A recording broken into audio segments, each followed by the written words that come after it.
And now first, the campaigning for the general elections resumed around the West. There has been a two-day pause following the Manchester bombing, and activities today are mostly low-key. UKIP decided to go ahead with their manifesto launch as planned this morning. Let's join our political editor Paul Baltrop, who's out in the hotly contested seat of Bristol West. Paul, what's going on there? Well, as you can probably see behind me, large numbers of Green activists gathered here to go out canvassing because this is a key marginal seat which they hope to take off Labour on June the 8th. They're doing a fairly gentle restart to the election campaign, not so UKIP, who went big today. Their manifesto put back from yesterday was launched today. To coincide with that, their candidate in Gloucester got out campaigning, but was admitting to us that he disagrees with one of the party's key pledges. The extra police on the streets of Gloucester showed this was not politics as usual. UKIP's candidate was back out campaigning, but aware it's a sensitive time.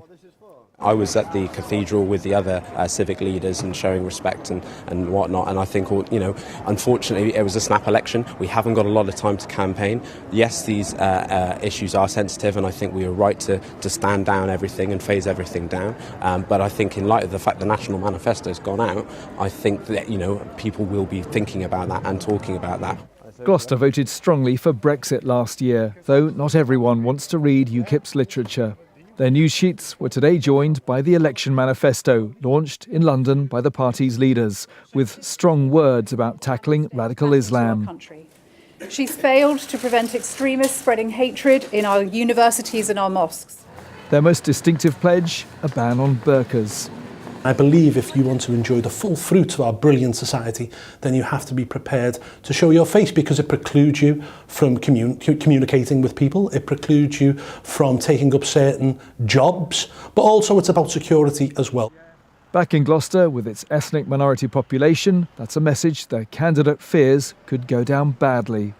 That's the only kind of part of the manifesto that I take any kind of umbrage. I think we need to look at that. Yes, there's a security aspect that says, look, if we need to identify you, then we need to have a way to do that. And so we can still maintain people's dignity and rights. Then why can't we find the compromise? Let's at least have the dialogue. So on that issue, that's about the only manifesto issue I have any problem with. Elsewhere, other parties are again stepping up their campaigns. Liberal Democrats, such as in Yeovil, have kept busy in the office. Activists are now heading back to voters' doorsteps. But not everyone is taking the election too seriously. In Gloucester, the Monster Raving Loony Party candidate was making his voice heard today. Official Monster Raving Loony Party, not the other loony parties that are already in Parliament getting lots of money for not doing what we want. He knows he won't be elected, but hopes a local charity will be a winner from his colourful campaign. Well, I can tell you there is only one Monster Raving Loony Party candidate standing across the West Country. It's his third time of trying.